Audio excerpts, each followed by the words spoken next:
Contexto Geral entrevista o jornalista, escritor e presidente da Comissão da Verdade, Memória e Justiça dos Jornalistas Brasileiros, Audálio Dantas.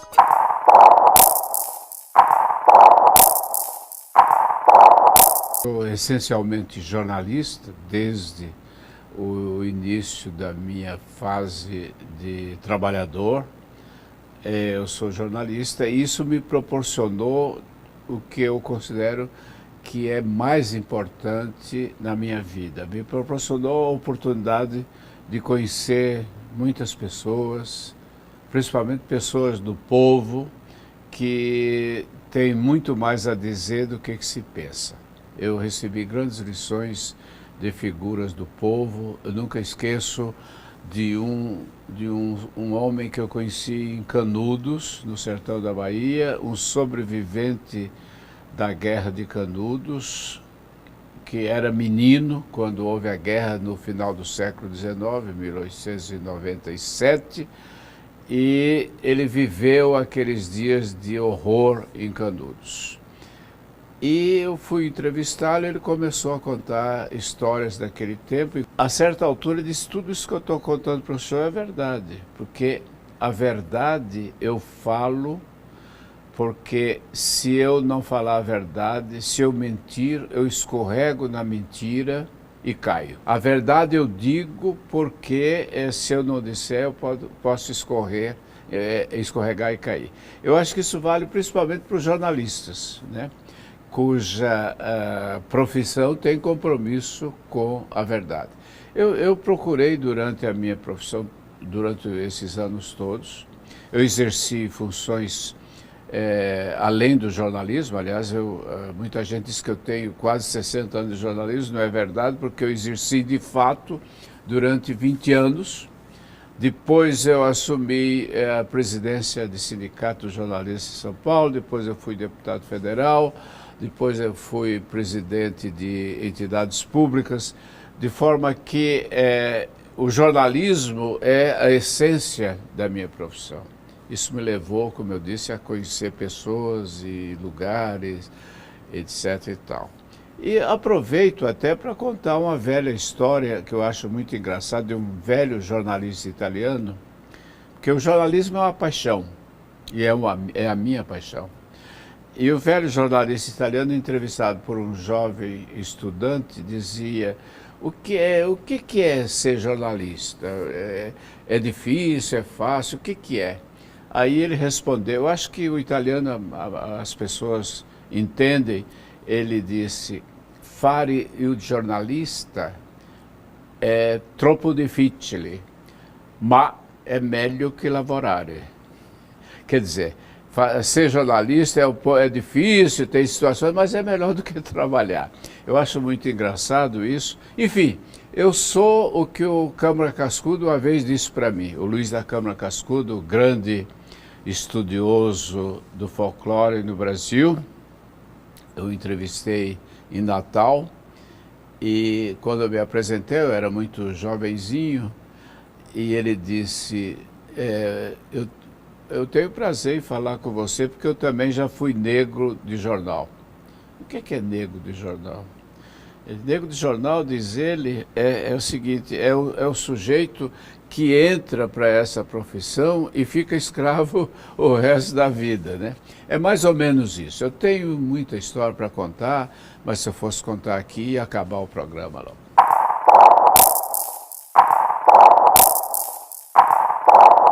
Eu fui deputado federal numa fase de 1979 a 83, numa fase em que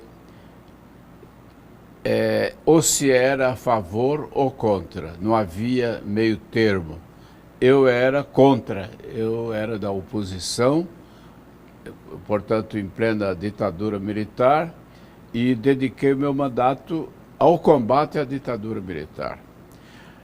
Eu diria que daquela fase o Congresso Nacional era uma coisa bem diferente do que é hoje. Hoje você vê no Congresso Nacional parlamentares que foram eleitos na expectativa de usar o mandato como meio de negócio. Não acontecia muito isso. Mesmo aqueles que pertenciam ao partido do governo, que era a Arena, eles tinham os seus interesses, que eram diferentes dos nossos, da oposição, mas não transformavam em balcão de negócio, como hoje é muito comum. No entanto, algumas coisas me chamaram a atenção no Congresso Nacional, já naquela época. O fato de que não é importante aquilo que se diga publicamente na tribuna, etc. Eu sempre ocupei muito a tribuna em discursos de condenação do regime militar, mas importante, segundo se considerava, ou se considera, é aquilo que se faz nos bastidores. São as negociações políticas, as tratativas, as questões estratégicas do partido e coisas desse tipo. Mas como eu já fui para o Congresso com o objetivo de denunciar a censura, denunciar a violência, a tortura, enfim, já tinham sido assassinado o jornalista Vladimir Herzog, de cujo episódio eu participei bastante. E eu acho que valeu a pena. Eu acho que muita coisa. Eu fui um dos parlamentares que votaram a lei de anistia, com todos os problemas que a lei de anistia tem, mas naquele momento era muito importante. Enfim, eu acho que a minha participação no Congresso Nacional, do meu ponto de vista, ela foi compensativa, compensatória, etc.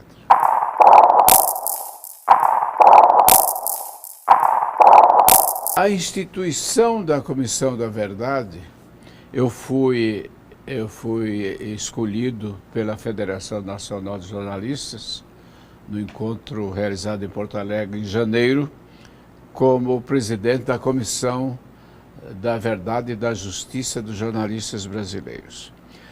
Essa comissão, evidentemente, demonstra que a instituição da Comissão Nacional da Verdade foi um ato da maior importância no sentido de se avançar no debate em torno da questão da ditadura militar.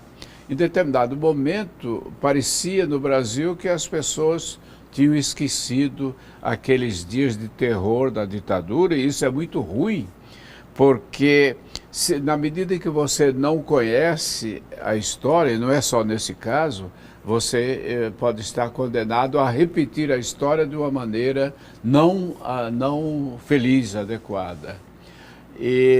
Mas a comissão está proporcionando esse debate. Você está discutindo hoje a questão da violência, da violação dos direitos humanos no Brasil, como nunca nesses últimos anos tinha acontecido. Acho que nós devíamos ter feito isso há muito tempo. Chegou muito tarde, mas como se diz acertadamente, antes tarde do que nunca. Acho que nós temos perspectivas ao discutir as questões das violações dos direitos humanos dos jornalistas. E o direito mais importante que o jornalista pode invocar é o direito de informar. E todo mundo sabe que durante o regime militar os jornalistas não puderam informar, porque eles estavam submetidos à censura. Então, para nós jornalistas é fundamental que possamos discutir esse período, não só do ponto de vista das violações contra a pessoa humana, mas do estabelecimento da censura que proibiu o exercício da profissão, praticamente proibiu o exercício da profissão.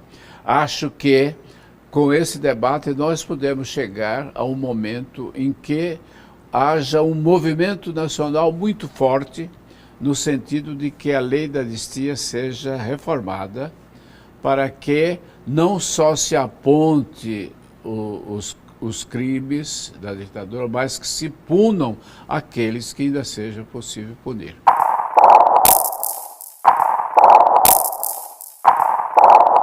lei da anistia, que foi recentemente confirmada pelo Supremo Tribunal Federal, há o entendimento de que a anistia foi ampla no sentido de que ambos os lados estão anistiados.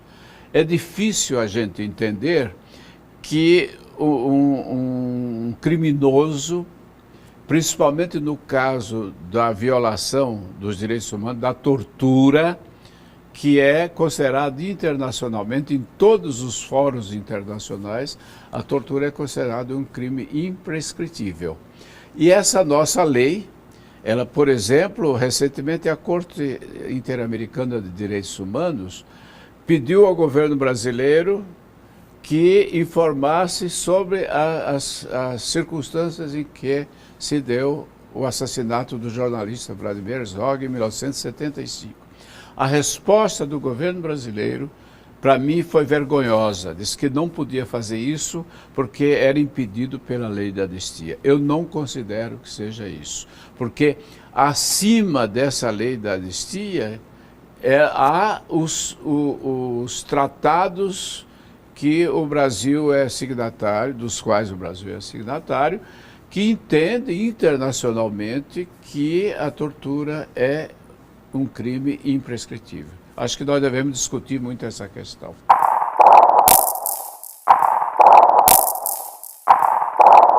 Ainda falta muito. Por exemplo, recentemente, um dos fatos importantes da Comissão Nacional da Verdade é que ela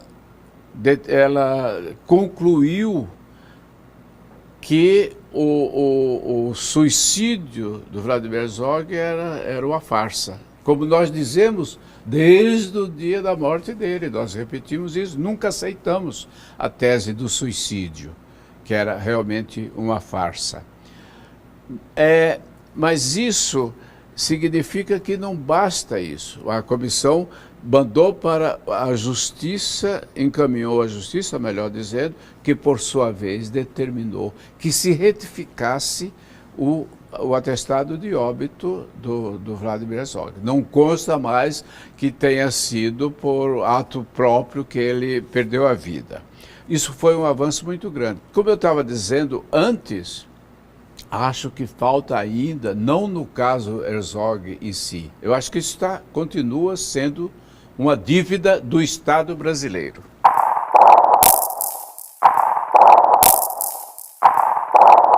A instalação da Comissão da Verdade no Ceará, dos jornalistas do Ceará, é um fato importante porque neste momento, em função da criação da Comissão da Verdade dos jornalistas brasileiros, que eu tenho a honra de presidir, por indicação da Federação Nacional de Jornalistas, que em todos os estados os sindicatos de jornalistas estão neste momento se organizando para que essas comissões comecem efetivamente o seu trabalho. O que é esse trabalho? Esse trabalho é verificar por meio de documentos existentes aí nos arquivos em geral e por meio de depoimentos de pessoas que sofreram ou de pessoas que tiveram parentes que sofreram violência, já estão mortos, etc. e tal. Com isso, nós esperamos contribuir com a Comissão Nacional da Verdade, porque no final se prevê um relatório que será enviado à Comissão Nacional da Verdade. Porque muitos dos casos de violação dos direitos em geral, e no caso dos jornalistas, não são conhecidos. Então, esta é uma oportunidade importante e mais ainda do que a violência contra o indivíduo fulano de tal, fisicamente ou de qualquer outro modo, mas um aspecto muito importante, em que ponto a censura estabelecida pelo regime militar prejudicou o trabalho dos profissionais de imprensa. impediu que eles cumprissem o seu papel e muitas vezes levou a que eles perdessem os seus empregos, contribuiu poderosamente para que houvesse uma retração do mercado de trabalho, né? Então, tudo isso é coisa que importa não só aos jornalistas, mas à sociedade de um modo geral.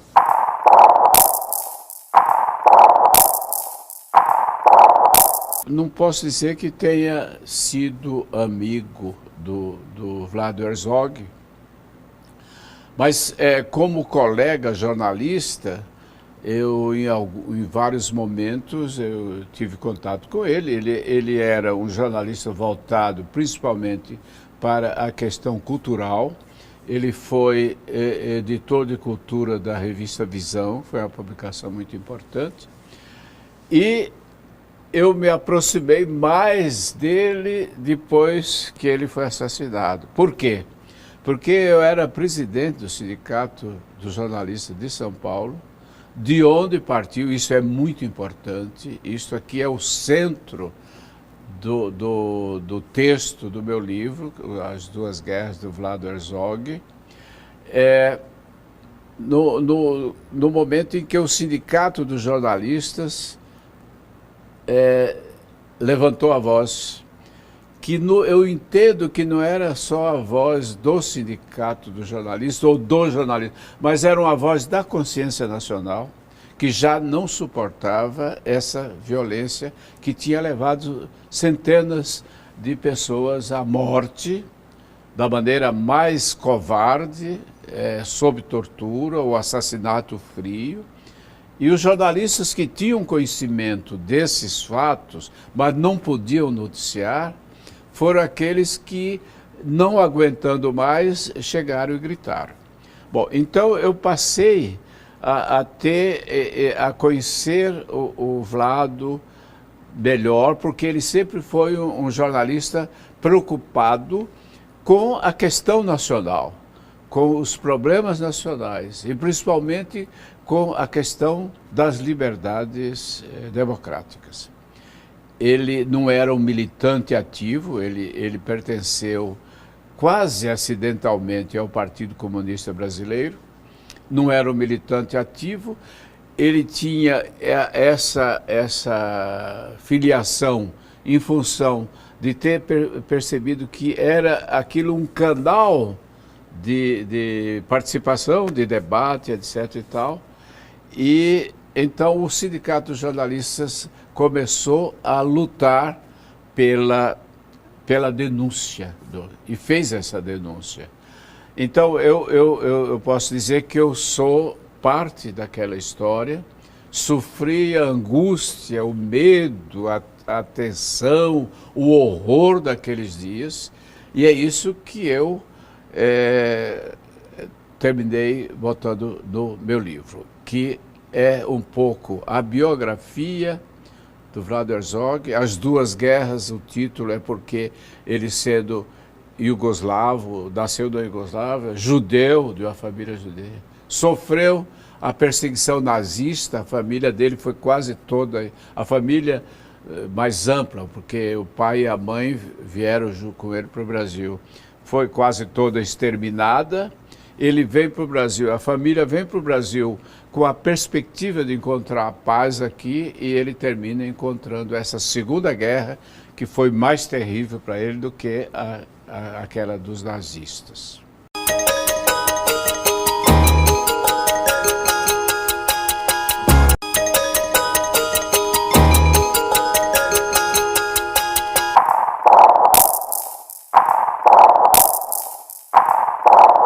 Um dos objetivos desse livro, que eu devia a mim mesmo desde os acontecimentos de 1975, é justamente aquele, primeiro, de restabelecer, reconstituir a verdade daqueles dias. É comum, foi comum durante todos esses anos, se dizer que o Vlado Herzog foi morto e houve uma reação da sociedade civil. Como foi essa reação? Por que essa reação? É isso que eu coloco de maneira muito clara. Eu conto todos os detalhes, eu costumo dizer de dentro para fora, de dentro do sindicato dos jornalistas, porque a maioria omite as informações, livros, jornais, omite que o vetor do protesto foi o Sindicato dos Jornalistas de São Paulo. Então é isso que eu procuro fazer no livro, acho que consegui, contar essa história de forma que não reste nenhuma dúvida do ponto de vista histórico sobre o papel do Sindicato dos Jornalistas. Não é um relatório burocrático, é uma coisa vivida, os dias que antecederam a morte do Vlado, porque muita gente não sabe disso, esqueceu, havia uma escalada dos setores mais extremados da ditadura que estava empenhada em evitar uma abertura política. Havia uma luta interna dentro da ditadura e que esse episódio conseguiu abortar. Eles prometiam nos porões da ditadura um massacre que eles comparavam, que eles chamavam de Operação Jacarta, ao massacre que houve na Indonésia num golpe militar contra o presidente de direito. Bom, então tudo isso, uma coisa que muita gente até hoje não sabe, antes do Vladimir Herzog, foram mortos, constam como mortos ou desaparecidos, 24 jornalistas. Então, muitos desses casos não se sabe exatamente como ocorreu. Eu acho que há um trabalho a ser feito nesse sentido, de esclarecer isso.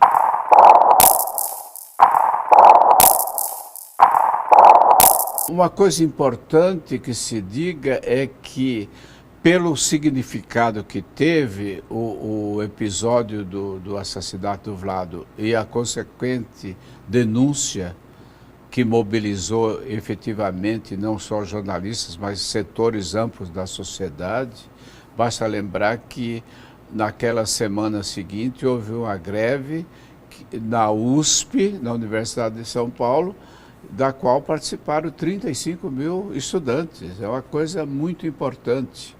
Agora, há aspectos dessa história que são desconhecidos. Um deles eu narro. Por exemplo, havia entre os estudantes e entre determinados grupos, organizações políticas, quem quisesse naquele momento partir para uma reação que eu considero que era suicida. Era marchar contra o Segundo Exército, esse tipo de coisa. Porque, na verdade, isso significaria acabar com o canal de manifestação que era o Sindicato dos Jornalistas. Eles simplesmente podiam fechar o sindicato na hora que eles quisessem. Mas há outros aspectos importantes dessa história que muita gente, estudantes de jornalismo, eu faço muita palestra em faculdade de jornalismo, que você fala no caso Herzog e ele não sabe do que você está falando. Isso é muito grave, não porque o fato do seu caso Herzog, mas é o caso Herzog que faz parte da história da ditadura militar. Foi naquele momento que a ditadura começou a cair, então é importante que se saiba disso. É importante também lembrar que esse livro, As Duas Guerras do Vlado Herzog, sem que houvesse qualquer intenção, ele pode ser uma sequência da história do Marighella. Porque Marighella foi morto antes, em 1969, se não me engano, e esse movimento de oposição no Sindicato dos Jornalistas começou em 1974. Então, uma coisa vem da sequência, né? Porque a luta armada foi derrotada pela ditadura visível. Quando eu digo visível, é aquela que está ocupando os postos, o presidente da República, os ministros, o governo. e a ditadura invisível, que essa era a mais perigosa, assassina, que estava nos porões, né? Agindo nos porões. E quando morre o Herzog, essa coisa começa a ruir porque já não era possível continuar. O próprio regime estava se desfazendo, estava se derretendo. Tanto é que o general Goberi, que era uma espécie de guru do regime, ele pregava a abertura política. Por que a abertura política? Porque a abertura política significava a permanência do regime, era em favor do regime. Ele percebeu isso. Agora, o ato translocado da chamada linha dura contribuiu para apressar a queda da ditadura.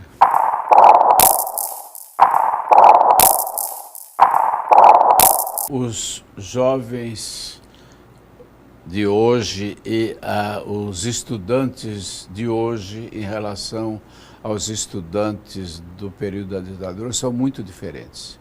Aliás, diga-se de passagem que a ditadura, que contribuiu para que se perdesse quase uma geração inteira, contribuiu muito para isso na medida em que a ferro e fogo proibiu as manifestações dos estudantes, liquidou a União Nacional dos Estudantes, proibiu que os estudantes se reunissem. Há o episódio de Ibiúna, em São Paulo, em que foram presos todos os participantes de um encontro da UNE, da União Nacional dos Estudantes, que se pretendia fazer. Evidentemente, a reação dos estudantes à ditadura foi muito forte. Tanto é que foi uma das determinantes da decretação do ato institucional número 5 em 1969.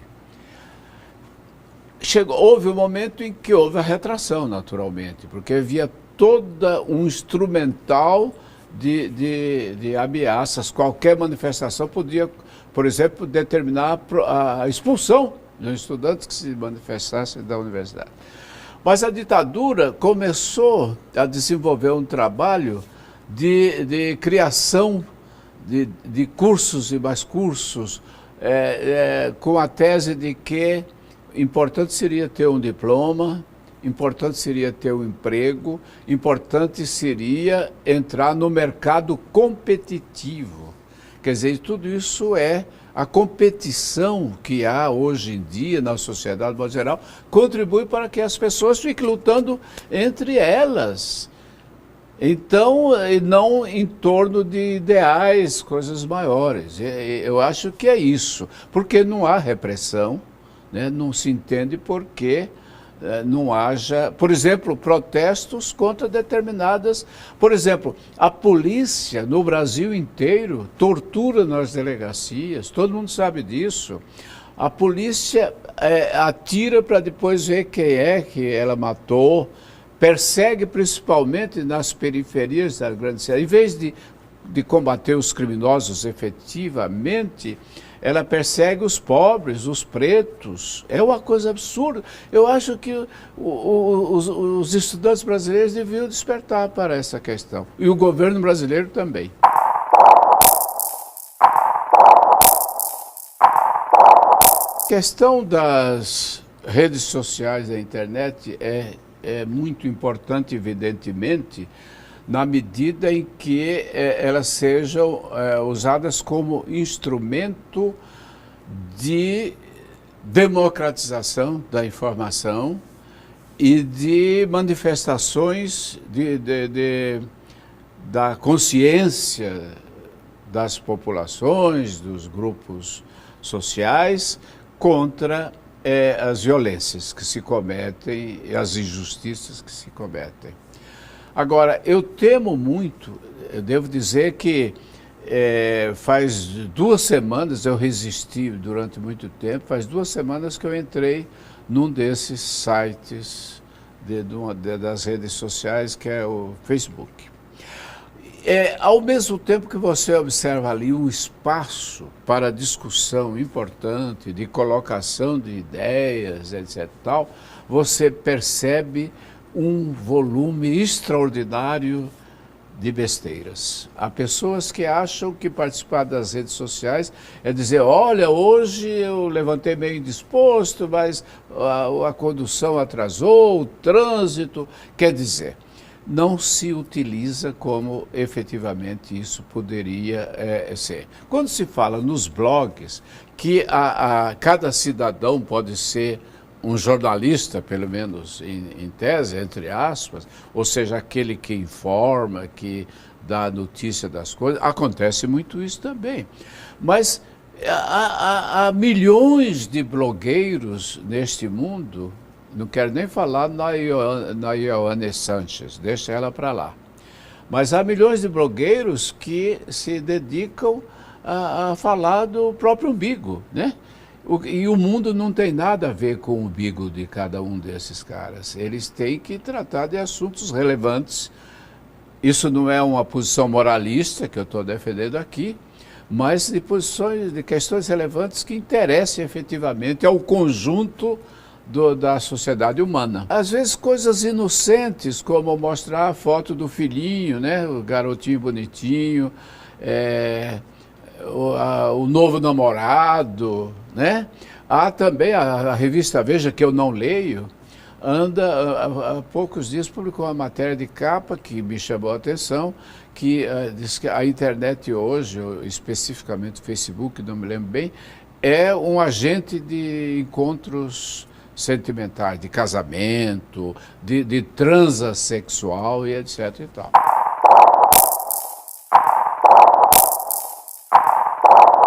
Há muita coisa a se discutir em torno disso, né? Quando se fala de censura, a gente imediatamente evoca a fase da ditadura militar, que se sustentou, assim como qualquer outra ditadura, em qualquer parte do mundo, se sustenta. Isso é um fato muito importante para que se sinta a importância da informação livre. As ditaduras se sustentam na censura, na omissão da informação. Na medida em que haja qualquer liberação, aliás, isso aconteceu na morte do Herzog, logo depois, alguns dos jornais que estavam censurados começaram a ousar, a contar, abrir um pouco de espaço para começar a contar essa história.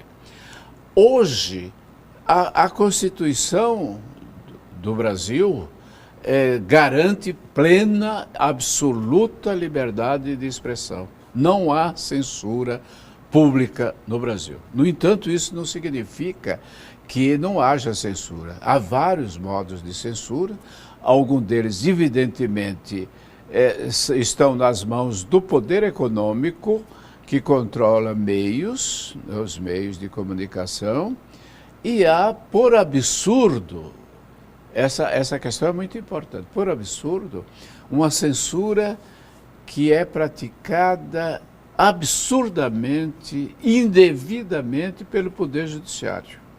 Você não pode dizer que seja a instituição do Poder Judiciário, mas setores do Poder Judiciário, juízes daqui e dali, que exercem a censura prévia. Há publicações proibidas de circular, blogs proibidos de circular. Então, acho que é uma questão que deve ser discutida. Deve-se usar, por exemplo, os meios das redes sociais para discutir essa questão. Quem faz a censura? Como é possível, se a Constituição garante a livre expressão, como é possível que juízes vão além da Constituição, violem a Constituição e façam censura prévia por interesse de alguns indivíduos poderosos. O cara que não quer ter o nome dele citado, etc. e tal.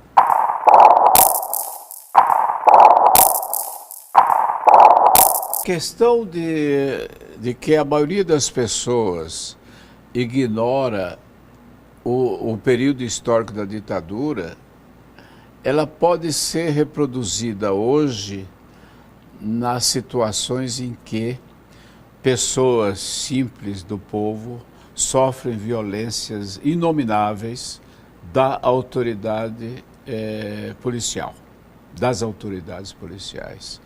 Ou seja, você nunca tem notícia de que a polícia prendeu numa esquina qualquer um ladrão de casaca, um ladrão de colarinho branco. Mas eles encostam nas paredes, no muro, os pobres que eles acham que são, às vezes por ser preto, simplesmente ele é um criminoso potencial. E com isso se cometem muitos... E a sociedade parece que aprova essa coisa.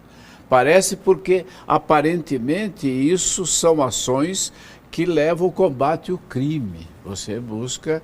E o crime onde é que está para essa gente? O crime está na periferia, está entre os pobres, entre os negros, etc., e, portanto, eu não tenho nada com isso. Que aconteça, que peguem, que se lixem. Isso até o momento em que uma pessoa próxima da mesma classe social não seja atingida. Há vários casos aí. Quando atinge um membro da classe média alta principalmente, então há uma grita muito grande, né? Então, eu acho que isso evoca uma citação atribuída ao Brecht, se não me engano, da história de um sujeito na Alemanha, antes do nazismo, que dizia, eu não tenho nada a ver, estão pegando os judeus aí, eu não tenho nada a ver com isso porque eu não sou judeu. Estão pegando, vamos exemplificar, estão pegando os trabalhadores que fazem greve. Mas como eu não sou trabalhador que faço greve, então não tem nada. E assim foi, até que um dia eles vieram me pegar, mas aí eu não tinha mais a quem me reportar. É mais ou menos isso. Acho um perigo extraordinário que as pessoas não percebam que a violência é alguma coisa que aparentemente está distante, mas ela pode chegar, porque eles abandonam o princípio de que a violência, quando ela se pratica com o ser humano, se pratica contra toda a humanidade, né? E ela acha que não faz parte da humanidade.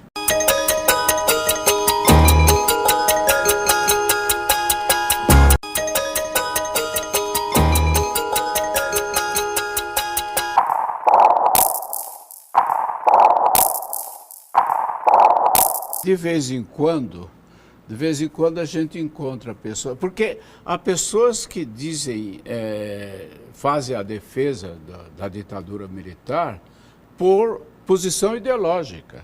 E essas pessoas devem ser até entendidas, se elas consideram que a ordem se estabelece prendendo, matando.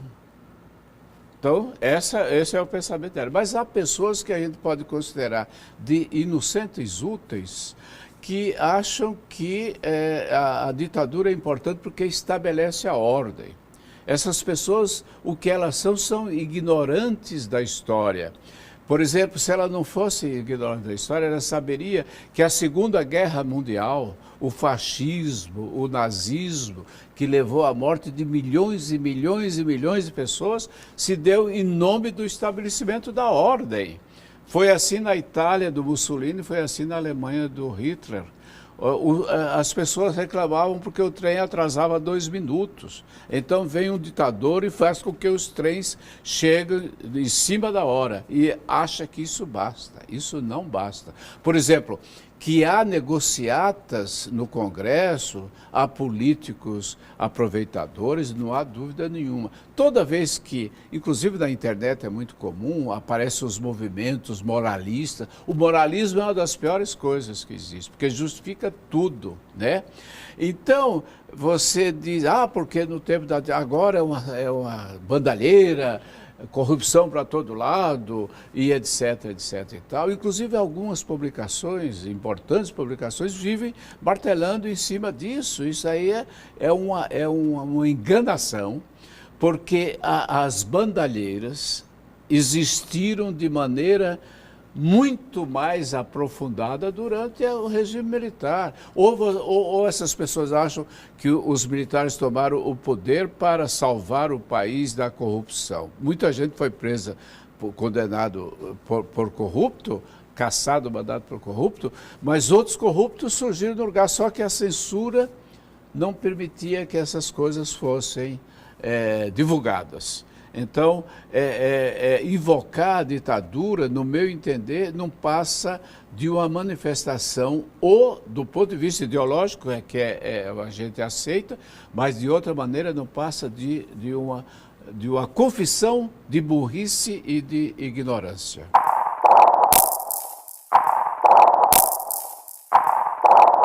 A questão dos direitos humanos, muita gente resume a violência contra a OB, a violência física e outras formas de violência. Mas a questão dos direitos humanos é muito mais abrangente.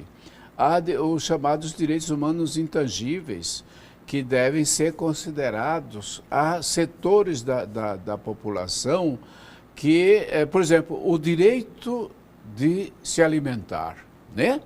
Que há setores que milhões de pessoas que continuam a passar fome. Há um avanço muito grande, houve um avanço muito grande ultimamente no país inteiro com a questão do Bolsa Família, de outros programas que levaram a que contingentes inteiros saíssem da situação de miséria e passassem alguns chegaram ao que se chama hoje a classe média. Agora, você ignorar esses fatos todos é muito grave. Principalmente, a gente pode ligar dois fatos. A violência, a truculência policial do poder armado e o papel de certos meios de comunicação. Certos meios de comunicação que não estão aí. Por exemplo, as chacinas que há anos se produzem das periferias da grande cidade, São Paulo principalmente, são noticiadas hoje um pouco mais porque há fatos novos, mas durante muito tempo, foi uma chacina, morreram 8 pessoas, não se dá nem o nome dessas pessoas. Durante um ano inteiro em São Paulo, que polícia eficiente é essa? Que durante um ano, mais de um ano, ela não consegue elucidar de 24 ocorrências de chacina, só um foi. Qual é a eficiência? A eficiência dessa polícia é matar? As pessoas precisam começar a pensar nisso. É uma polícia incompetente que é incapaz de noticiar, de apurar quem são os responsáveis por isso. E quando eu falo dos meios de comunicação, é que é simplesmente dar uma pequena nota aos jornais em que houve a chacina e não diz nem o nome das vítimas.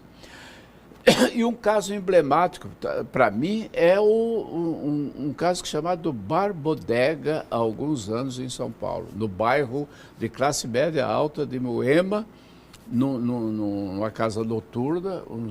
Os assaltantes entraram e atiraram e mataram, acho que um casal de pessoas que ocupavam ali, eram namorados que estavam ali. Houve aquilo que eu disse há pouco, houve uma grita imediata. Imagine a violência que acontece no subúrbio, na periferia, ninguém toma conta. Mas aconteceu aqui perto de nós, como é possível? E aí a polícia corre para elucidar. Os 24 casos que ela deixou de apurar, ela apura aquele. 3 dias depois, eles estavam apresentando os autores do crime. Acontece. Os jornais publicaram as fotografias desses autores na primeira página, muito deles. Eram 3 negros da periferia do sul de São Paulo.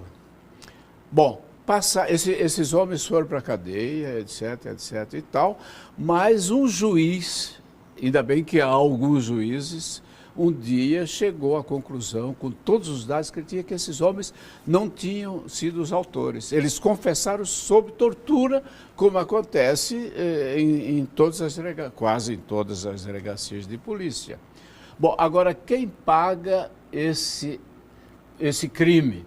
de se estampar a figura daqueles homens como assassinos, destruiu a vida dessas pessoas.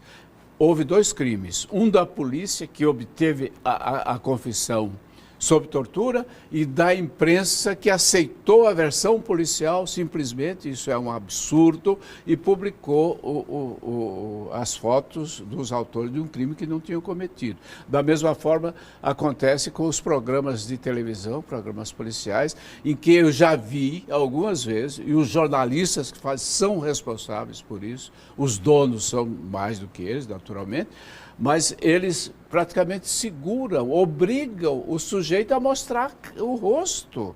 E se esse homem ele é apenas um suspeito? Quem é que paga essa violência contra eles?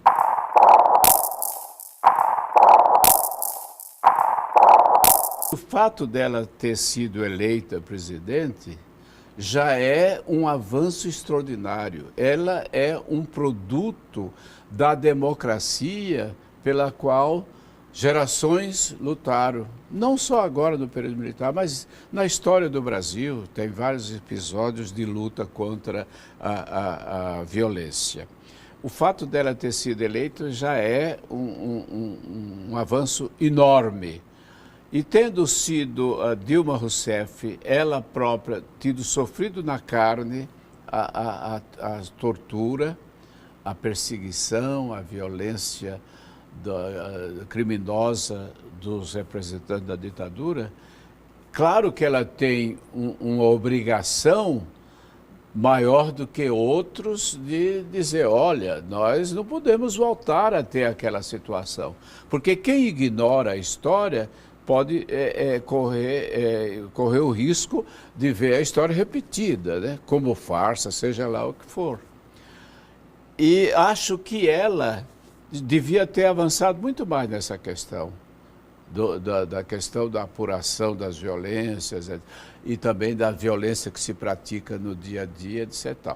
Mas ela avançou muito com a instituição da Comissão Nacional da Verdade. A Comissão Nacional da Verdade tem um papel que, para mim, é da maior relevância, que é aquele de proporcionar o debate.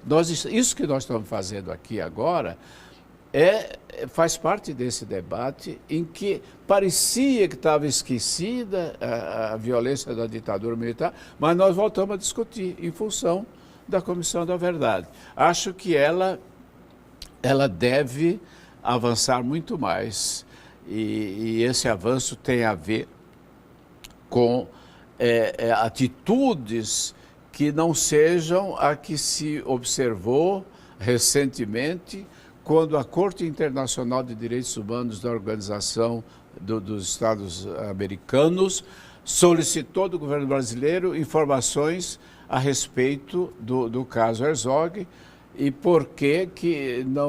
para que se apurassem a circunstância em que se deu aquele assassinato. A resposta do governo brasileiro, que não foi evidentemente da dona Dilma Rousseff, mas de setor, sei lá, Itamaraty, seja lá o que for, é de que isso não podia ser feito em função da lei da anistia.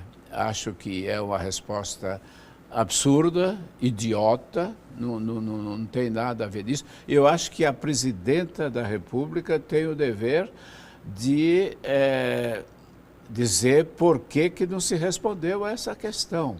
E eu iria mais além. Eu, ainda ontem, na instalação da Comissão da Verdade, eu me referi ao fato de que, em 1978, o juiz federal Márcio José de Moraes, em São Paulo, prolatou uma sentença em que condenava a União, em 78, veja bem, contra a prisão ilegal, a tortura e a morte de Vladimir Herzog. E no final determinava, isso é uma determinação judicial, que o Estado brasileiro apurasse as circunstâncias. E até hoje isso não foi feito.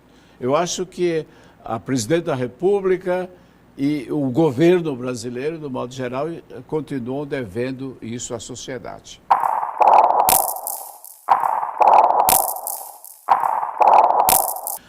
Bom, deixar alguma mensagem é sempre difícil porque isso soa meio pretensioso. Você desempenhar o papel de guru, o papel de conselheiro, né, no caso. No entanto, eu tenho uma fé inabalável na capacidade do ser humano de avançar, não permitir que se repita. Se não fosse assim, nós não teríamos superado estágios importantes. Eu acho da história, da nossa história humana. Acho, por exemplo, que é praticamente impossível, mesmo a despeito de muita gente que trabalha para isso, praticamente impossível que se repita, por exemplo, uma guerra das dimensões da Segunda Guerra Mundial. Muita gente trabalha para isso, os fabricantes de armas, etc. Os que querem aproveitar o petróleo, como é o caso do Iraque, e assim por diante. Mas acho que a obrigação das pessoas que se parem um pouco para pensar é de que se deve fazer tudo para evitar que situações como essa que nós vivemos no Brasil se repitam. Eu tenho essa fé, principalmente na juventude que, nesse momento, eu acho que começa a superar aquela ideia de que basta ter um diploma, né, e um lugar no mercado de trabalho para que o resto se dane, né? Eu acho que não é isso. Eu acho que a solidariedade é uma coisa inerente. Tenho a esperança e acredito até que a juventude, principalmente a juventude brasileira, não se atenha aos seus, cada indivíduo, aos seus interesses pessoais, e que comecem a olhar em volta e ver que este país, como está demonstrando, ele tem um grande destino. O Brasil tem um grande destino. Isso não é aquela história do país do futuro e etc. e tal. Mas ele tem um grande destino porque ele é um país que, do ponto de vista humano, deu lições ao resto do mundo. A nossa convivência, não vou falar da questão de raça, porque isso nós não superamos, mas nós temos uma capacidade de entender o diferente, que eu acho que nós devemos nos aprofundar nela. Contexto Geral entrevistou o jornalista, escritor e presidente da Comissão da Verdade, Memória e Justiça dos Jornalistas Brasileiros, Audálio Dantas.